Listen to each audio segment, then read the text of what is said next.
मेरी पढ़ाई पूरी होते ही मेरी माँ को मेरी शादी की फिक्र लग गई और मेरा गैरों में रिश्ता तय कर दिया। वो कहनों को तो गैर थे मगर अपनों से भी ज़्यादा अपने निकले। हमारी तरफ से शादी को लेकर कोई खास तैयारी न थी, जिसकी सबसे बड़ी वजह मेरी यतीमी थी। कहनों को तो 3 भाई भी थे मगर वो सिर्फ इतना कमाते जितना वो अपने बीवी बच्चों को खिला सकते थे। इसी वजह से शायद मेरी माँ को मेरी शादी की फिक्र ज़्यादा थी। वह मुझे हमेशा कहती, जितनी जल्दी तेरा फर्ज अदा कर दूंगी उतना ही अच्छा है।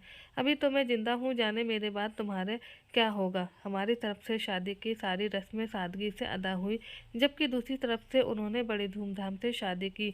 मेरे ससुराल से लोग जब मेरा सामान लेने आए तो मेरी सास मुझे मेहंदी का जोड़ा और चूड़ियाँ भी देकर गई। जिस दिन मुझे मेहंदी का जोड़ा मिला उसी दिन जैद ने मुझे कॉल की।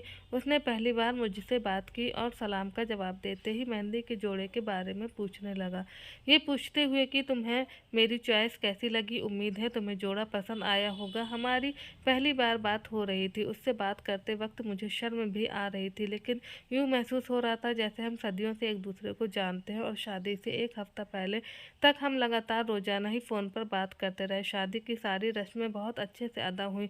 जैद जब बारात लेकर आए तो मेरी सब सहेलियां उसे देखकर दंग रह गईं, क्योंकि वो प्यारा ही इतना था। वो जैद को देखते ही मेरे करीब आकर मुझसे कहने लगी, नसीब हो तो तुम्हारे जैसा, इतना हैंडसम शौहर किसी को ही नहीं नसीब होता, वरना तो कोई मोटा, कोई सांवला और कोई गंजा मिलता है। ये कहते हुए वो हंस पड़ी और मैं भी बड़े फ़ख्र से मुस्कुराने लगी। मैंने भी अभी तक ज़ैद को नहीं देखा था, मगर मैंने अपनी सहेलियों की नज़र से उसे देख लिया था। वो जिस तरह उसकी तारीफ़ कर रही थी, ऐसा लग रहा था वो मेरे सामने ही बैठा हो। निकाहनामे पर दस्तखत करते वक्त दिल में अजीब-सी खुशी और खौफ भी था।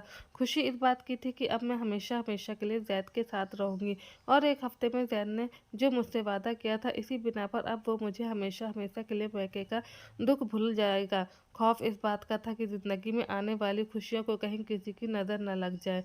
जिस इंसान को खुशी कभी कभार ही मिले, उसे वो खुशी भी कहाँ रास आ सकती है। वो उस खुशी को काम महसूस करता है और उस खुशी में गम को ज़्यादा तलाश करता है। शायद उसे अपनी किस्मत पर यकीन भी नहीं आता। ऐसे ही कुछ मेरे साथ हो रहा था। इस खुशी और खौफ की कैफियत में मेरी रुखसती हो गई। मैं कमरे में दुल्हन की सेज पर बैठी सज संवर कर घूंघट किए ज़ैद का इंतज़ार कर रही थी। दिल की धड़कन गुजरते वक्त के साथ साथ तेज़ हो रही थी। ज़ैद के साथ उसके बड़े भाई की भी शादी हुई थी। यूँ हम 2 दुल्हनें इस घर में आ गई। ज़ैद के घर वालों ने अपना हर शौक शादी में पूरा किया, क्योंकि घर के वो ही आखिरी 2 बच्चे रह गए थे। बाकी सारे बच्चों की मेरे साथ ससुर ने शादी कर दी थी। मेरी 3 नंद और 2 जेठ भी थे। थोड़ी देर में ही कमरे के दरवाजे पर दस्तक हुई और ज़ैद के कदमों की आहट सुनाई देने लगी। जैसे ही उसने मेरा घूंघट उठाया तो मैं उसको देखते ही हैरान हो गई। तभी मुझे मेरी सहेलियों की कही बात याद आने लगी, क्योंकि ज़ैद वाकई बहुत हैंडसम था। आज मैंने उसे पहली बार देखा था। ज़ैद की स्मार्टनेस सबको इसलिए ज़्यादा बढ़कर लग रही थी क्योंकि वो अपने सारे बहन भाइयों में सबसे अलग था। रंग में साफ और नक्शो निगार में किसी मुल्क का शहजादा लग रहा था। मगर कहते हैं जो चीज़ें इंसान की किस्मत में नहीं होती वो हमेशा खूबसूरत और चमकदार ही होती हैं, इसीलिए उसका हुस्न हर एक आंख में चमक रहा होता है। अगली सुबह वलीमे की रस्म भी बहुत अच्छे से अदा हुई। ज़ैद बहुत ही अच्छा था। उसने मुझे मुंह दिखाई में एक सोने की अंगूठी दी थी। मैंने जब अपनी जेठानी को देखा तो वो मुझे होशियार सी लगी, क्योंकि बहुत ही अजीब नज़रों से मुझे देख रही थी। हालांकि वो भी मेरी तरह वहाँ पर नई नवेली दुल्हन थी, मगर उसके तेवर कुछ अलग ही लग रहे थे। वो मुझे ऊपर से लेकर नीचे तक अपनी तीखी नज़रों से आर पार कर रही थी। शायद वो अपने मुकाबले में मुझे देख रही थी। जाने वो क्या सोच रही थी। खैर, वलीमा भी अच्छे से निपट गया। मेरी सास ने हम देवरानी और जिठानी के कपड़े बिल्कुल एक जैसे ही बनाए थे, ताकि दोनों में किसी को कोई ऐतराज न हो। हाँ, मगर रंग में फ़र्क ज़रूर था। हम दोनों एक साथ बहुत खुश थे। मुझे तो अपनी किस्मत पर यकीन ही नहीं आ रहा था, जबकि मेरी माँ मुझे देख देख कर खुश हो रही थी कि उन्होंने अपनी बेटी का इतनी अच्छी जगह रिश्ता कर दिया। लेकिन कुछ ही दिनों में हमारी खुशी को नज़र लग गई। अभी शादी को 1 हफ्ता भी नहीं गुजरा था कि अचानक से शाम के वक्त ज़ैद बात करते करते बेहोश हो गया। यूँ अचानक से वो बेहोश हुआ तो मेरी चीख निकल गई, क्योंकि वो मेरे पास ही बैठा मुझसे बातें कर रहा था। मेरे चीखने पर घर में बाकी लोग मेरे कमरे में आ गए और यूँ ज़ैद को बेहोश पाकर सभी रोने लगे। और फिर मेरे जेठ और ससुर ने जल्दी से ज़ैद को उठाया और उसे होश में लाने लगे। उसके चेहरे पर कोई पानी छिड़कता है तो कोई उसके पैरों के तलवे मलता, मगर उसे होश नहीं आ रहा था। जल्दी से वो ज़ैद को लेकर बाइक पर ही बैठाकर डॉक्टर के पास ले गए। मेरा ससुराल क्योंकि शहर में ही था, इसलिए वो जैद को लेकर जल्दी से अस्पताल पहुंच गए। हम सब घर में बहुत परेशान थे। तकरीबन आधे घंटे के बाद जब मेरे जेठ ने कॉल की तो बताया कि जैद को होश आ गया है, जिसे सुनते ही जैसे मेरे जिस्म में दोबारा से जान लौट आई हो। थोड़ी देर में ही वो जैद को घर में ले आए। जैद के घर में आते ही मेरी सास जल्दी से आगे बढ़कर जैद के गले लगते ही तेज आवाज़ में रोने लगी और रोते हुए अपने बेटे का माथा चूमकर कहने लगी, मेरे बेटे को किसी की नज़र लग गई। जबकि मैं अपने कमरे की दहलीज पर खड़ी जैद को देखकर रो रही थी। एक तो नई नई मोहब्बत और ऊपर से निकाह के बंधन में बंधने के बाद होने वाली मोहब्बत बहुत ही मजबूत होती है, भले वो एक दिन की हो या कई सालों की। और शादी के बाद औरत के लिए सबसे बढ़कर उसका शौहर ही होता है, जिसके दम से उसके चेहरे पर रौनक होती है और उसकी ज़िंदगी में हर तरफ खुशियाँ होती हैं। जब जैद ने मेरी तरफ देखा तो वही खड़ा मुझसे कहने लगा, पगली तुम क्यों रो रही हो, मैं अभी ज़िंदा हूँ। उसकी बात सुनते ही मैं भागी चली आई, उनके सीने से लगकर रोने लगी। मुझे यूँ महसूस हो रहा था जैसे जैद को कोई मुझसे छीनने की कोशिश कर रहा है। जैद ने दवाई ली हुई थी, इसलिए वो रात को जल्दी सो गया, जबकि मैं सारी रात ठीक से सो नहीं पाई थी। बार बार उठकर जैद की तरफ देखती कि जैद ठीक से सोया है या नहीं। सुबह उठते ही मैंने बड़ी बेचैनी से जैद को उठाया, क्योंकि मैं नहीं चाहती थी कि वो ज़्यादा देर सोए। मुझसे बातें करना चाहती थी। जाने मुझे क्यों लग रहा था जैसे मेरे पास वक्त बहुत कम है। जैद के साथ बिताए हुए पल जाने क्यों इतनी खुशी तेजी से गुजर रहे थे। मेरी आवाज़ देने पर जैद जाग गया और मुस्कुराते हुए मुझसे कहने लगे, मेरा यकीन करो मैं अभी ज़िंदा हूँ। ये लफ्ज़ सुनते ही मैं उसके लबों पर अपना हाथ रखते हुए उससे कहने लगी, जैद आपको अल्लाह की कसम आइंदा से ऐसी कोई बात मत करना, चाहे वो मजाक में ही क्यों ना हो। जानते हैं मेरी जान आप में बसती है, अगर आपको कुछ हो गया तो मैं मर ही जाऊंगी। जैद मुस्कुरा कर मुझसे कहने लगे, मरे तुम्हारे दुश्मन, तुम तो मेरी भोली भाली सी प्यारी सी बीबी हो। उस दिन मैं एक पल के लिए भी जैद से अलग नहीं हो पाई थी। मेरे सर में दर्द हो रहा था। फिर मैंने जैद से पूछा, आपको इस तरह का दर्द पहले भी होता था? परसों आपको क्या हो गया था? अचानक से आप बेहोश क्यों हो गए थे? मेरे सवालात पर जैद ने सिर्फ एक ही जवाब दिया, और वो जवाब ये था कि मुझे पहले कभी भी ऐसा नहीं हुआ। ये कहते कहते जैद सर के दर्द से सिसकने लगे और मुझे अपनी दर्द भरी आवाज़ से कहने लगे, मेरे सर में बहुत दर्द है नाज, मेरा सिर दबा दो, बल्कि तुम ऐसा करो मेरा ब्लड प्रेशर चेक करो। ये कहते ही वे फिर से आंखें बंद करने लगे। देखते ही वो फिर से बेहोश हो गए। मैं उनको इस तरह से बेहोश होता देखकर अपने हवास खोने लगी और ऊंची आवाज़ में रोते हुए कमरे से दीवानों की तरह बाहर भागी और अपनी सास को पुकारने लगी, ये कहते हुए कि जैद को फिर से कुछ हो गया है। मेरे शोर मचाने पर फिर से सब घर वाले इकट्ठे हो गए। जैद आज भी उसी हालत में ही था। इस बार जैद को वो बड़े अस्पताल लेकर गए। मैंने बहुत कहा कि मैं अभी जैद के साथ ही जाऊंगी, मगर किसी ने भी मेरी बात ना सुनी। मेरी सास मुझसे कहने लगी, तुम्हारा डोला वो कहाँ लेकर जाएंगे, रात का वक्त है और वैसे भी ये मर्दों का काम है। मेरी सास ने उस रोज़ मुझे बहुत ही बुरी तरह से झटका था।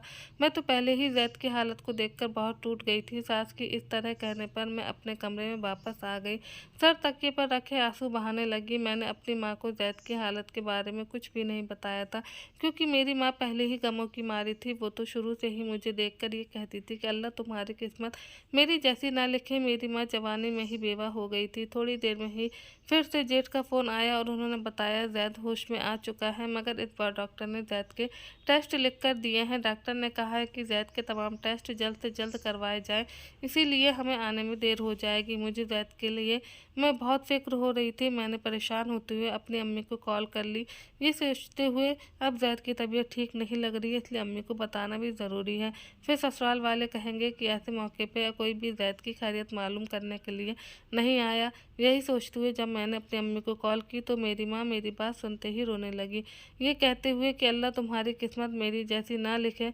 रात के तकरीबन 11 बजे जब जैद को लेकर मेरे जेठ और ससुर घर आए तो वो बहुत परेशान थे।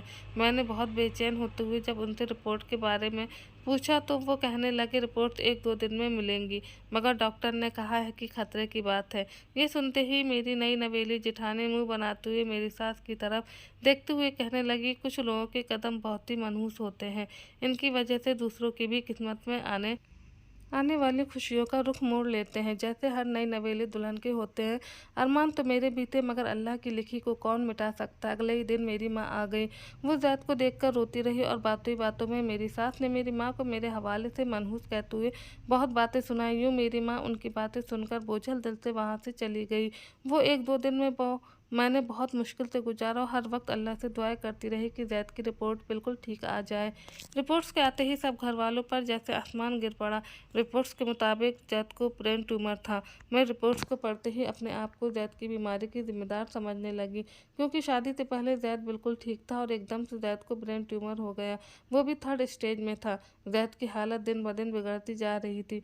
यूँ तो घर वालों ने उसे एक से बढ़कर एक डॉक्टर को दिखाया, मगर हर बार नाउम्मीद होकर लौट आकर आते। फिर एक डॉक्टर ने थोड़ी उम्मीद दिखाई और उसने कहा कि ऑपरेशन के बाद उसका ट्यूमर निकाल दिया जाएगा, मगर इस ऑपरेशन के नतीजे में हो सकता है कि ज़ैद की आंखों की रोशनी चली जाए, याददाश्त में भी मसला हो सकता है। इसके अलावा जिस्म के किसी भी हिस्से पर असर हो सकता है, क्योंकि ये दिमाग का मसला है और ऑपरेशन करते वक्त कोई भी मसला पेश आ सकता है। कहने का मकसद ये है कि ऑपरेशन बेहद नाजुक और बड़ा है। ऑपरेशन के अलावा हमारे पास कोई और चारा नहीं है। यूँ जैद को डॉक्टर के पास लेकर जाते हुए महीनों गुजर गए। जिस दिन उसका ऑपरेशन था उस दिन मेरी तबीयत बहुत ही ख़राब लग रही थी। मुझे कुछ भी अच्छा नहीं लग रहा था।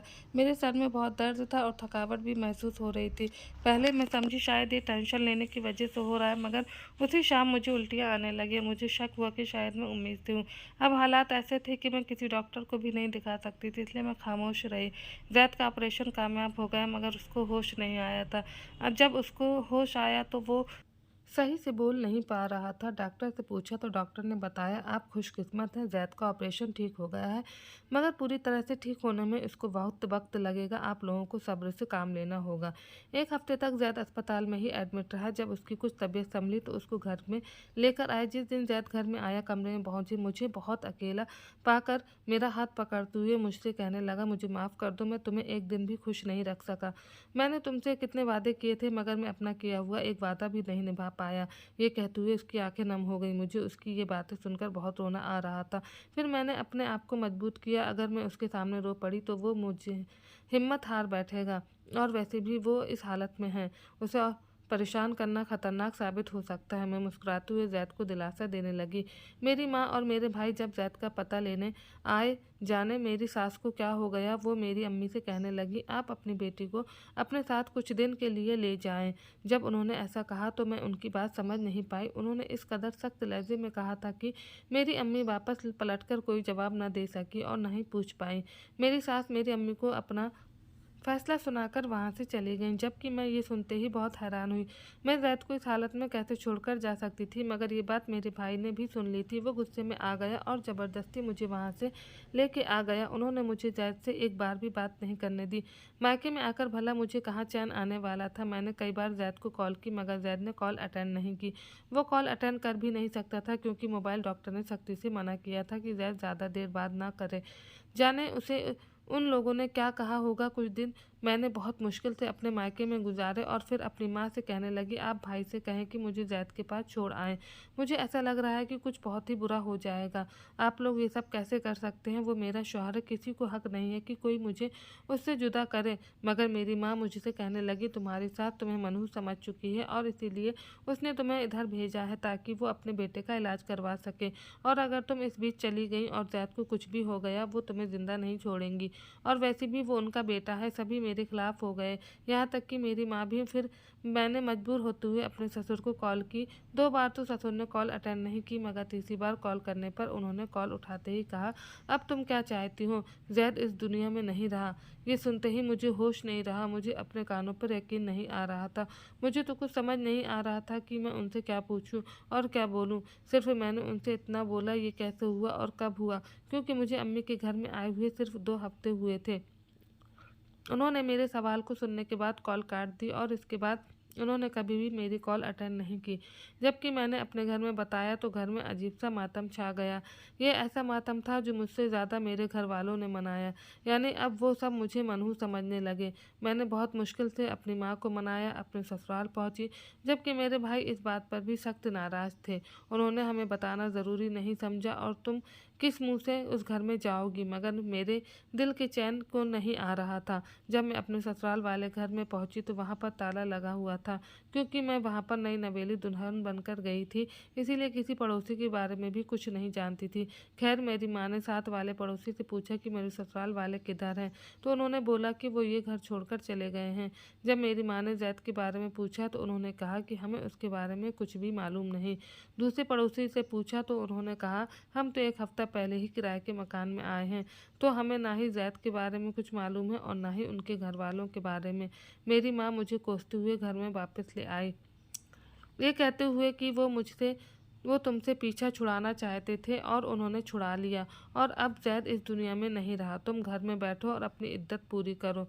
इद्दत क्या पूरी करनी थी, मेरी तबीयत दिन ब दिन और बिगड़ती चली गई।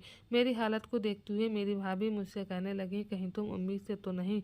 तुम्हारी हालत को देखते हुए मुझे शक हो रहा है। जबकि दूसरी भाभी बोली, हाय रब्बा, अब एक और जिम्मेदारी संभालनी पड़ेगी, जबकि अभी तक ये मालूम नहीं था कि मैं उम्मीद से हूँ। खैर, उनके कहने पर मेरी माँ घर में एक नर्स को लेकर आई और उसने कहा कि मैं सच में उम्मीद से हूँ, बल्कि वो मुबारकबाद देते हुए कहने लगी, खुशखबरी है। ये अल्फाज सुनते ही मुझे कोई खुशी नहीं हुई, क्योंकि जैद इस दुनिया में नहीं रहा था, तो ये खुशखबरी किसके लिए होनी थी? सब मेरे बच्चे को इस दुनिया में आने से पहले ही बोझ समझने लगे थे। धीरे धीरे वक्त गुजरता रहा और वो दिन भी आ गया जिस दिन मैंने बेटे को जन्म लिया। मेरा बेटा जब इस दुनिया में आया, बिल्कुल जैद की तरह ही दिखता था। मैं अपने बेटों को गोद में लेकर आंसू बहाने लगी और कुछ दिन की जैद की मोहब्बत याद करने लगी, क्योंकि मेरा और जैद का साथ ही कितना था, मगर मेरे साथ उसकी कुछ यादें ही मेरी ज़िंदगी गुजारने का ज़रिया बनी। जब मैंने बेटे को जन्म दिया तो मेरे भाई अम्मी से कहने लगे, आप इसकी शादी कहीं और करवा दें, मगर मेरा दिल नहीं मानता था, क्योंकि मैंने जैद को अपनी आंखों से कफन में नहीं देखा था। मुझे यकीन था कि जैद जिंदा होगा। फिर दिल में ये भी सोचती कि अगर वो ज़िंदा है तो उसने कभी कॉल क्यों नहीं की, जबकि मेरा नंबर तो वही है। मैंने अपना फ़ोन नंबर नहीं बदला था और हमारे घर के बारे में भी उसे मालूम था। मेरी माँ ने भी मुझ पर बहुत ज़ोर दिया कि दूसरी शादी कर लो। मेरी ज़िंदगी का कुछ नहीं मालूम। मैं अपनी माँ से कहने लगी, मैं किसी स्कूल में नौकरी कर लूँगी और अपने बेटे को पाल पोस लूँगी। मेरा बेटा मेरा पास है, मैं इसके सहारे ज़िंदगी गुजार लूँगी। धीरे धीरे वक्त गुजरता रहा और मैंने स्कूल में नौकरी शुरू कर दी। बेटों को भी साथ ही ले जाती थी, घर में उसको किसने संभालना था। ज़िंदगी तो अब गुजारनी थी। दिन गुजर रहे थे, ऐसे में मेरे बड़े भाई का ट्रांसफ़र हो गया। उनका ट्रांसफ़र दूसरे शहर में हुआ। वो मुझसे कहने लगे, तुम भी हमारे साथ चलो। मैं भी उनके साथ हो गई, क्योंकि दोनों छोटे भाई मुझे बिल्कुल भी नहीं पूछते थे, ये सोचते हुए कि बड़ा भाई है, कुछ तो ख्याल रखेगा। जबकि मेरी माँ वहीं पुराने घर में ही रही। मैं अपने बड़े भाई के साथ नए शहर में आ गई। मेरी कौन सी सरकारी नौकरी थी, प्राइवेट स्कूल में पढ़ाती थी। अब हम जिस शहर में आए वो शहर बहुत ही अच्छा था, यहाँ के लोग भी अच्छे थे। शायद अब पुराने शहर में इतनी दर्द से भरी यादें थी कि वहाँ पर रहना अच्छा नहीं लगता था, इसलिए नए शहर में नए लोग अच्छे लगने लगे। नए शहर में हालात भी कुछ बेहतर हो गए।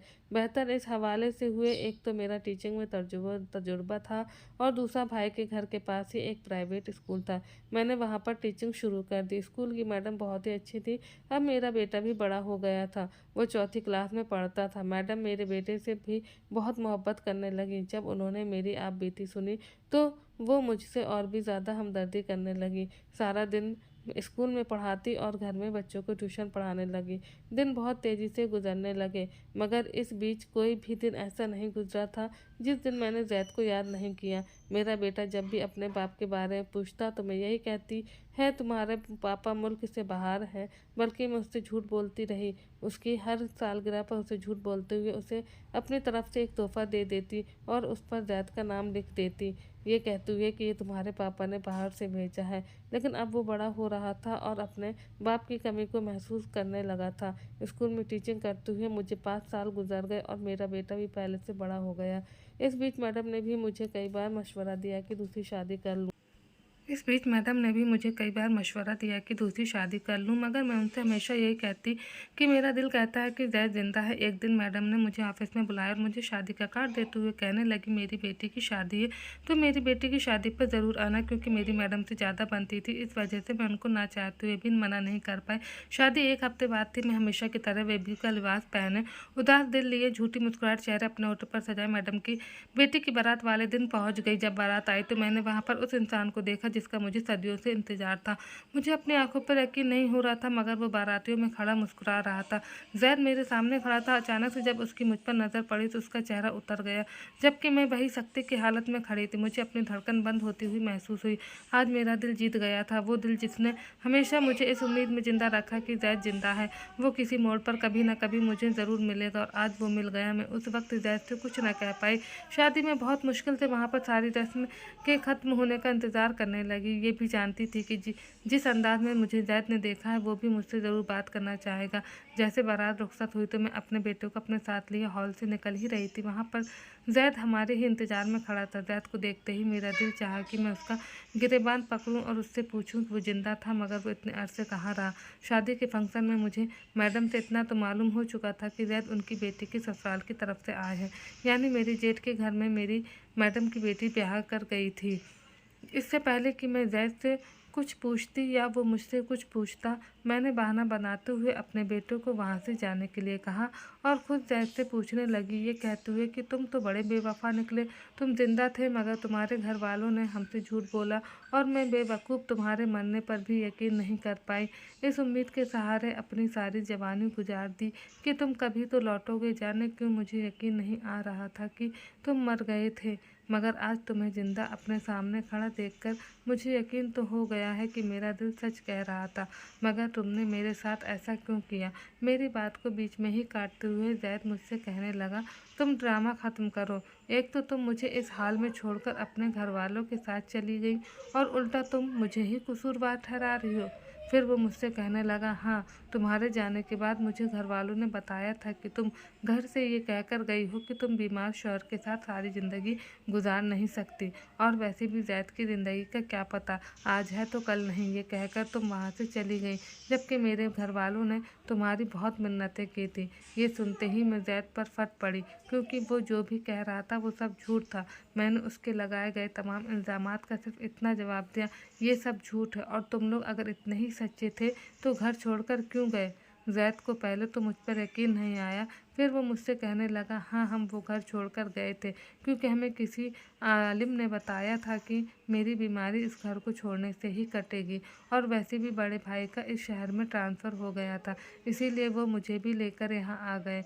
और वैसे भी मैं उस शहर में रहना नहीं चाहता था, क्योंकि उस शहर में, उस घर में तुमसे जुड़ी यादें जो थी।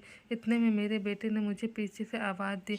वो आवाज़ सुनते ही ज़ैद मुझसे तंजिया लहजे में कहने लगा, और तुमने दूसरी शादी भी कर ली, जबकि ना ही मैंने तुम्हें तलाक दी थी और ना ही मैं मरा था। तुम शादी कैसे कर सकती थी?